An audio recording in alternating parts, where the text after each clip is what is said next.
sisi hatuna republic tena. Lakini hatukuogopi. We don't fear you. Tunakuambia ukweli, si ndio?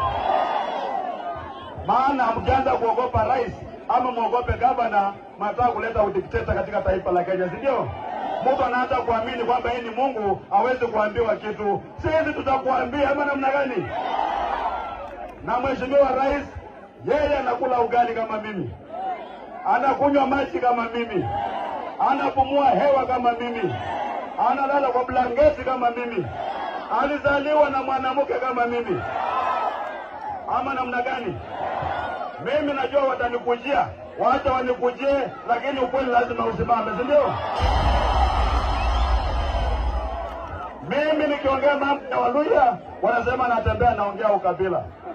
Mbona ni Mluya peke yake tukisema tukuje pamoja kusema ukabila na watu wengine wote wako united? Wanakuwa united kutawala sisi, walafu tunaendelea kugawanyika. Nyinyi Waluya mtakubali kuendelea kugawanyika? Bandu pewe na kuiga kwena na kuiga ho. Mulanje kana mtawe.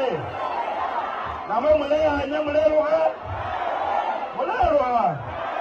Mulabane nase. Wakati 20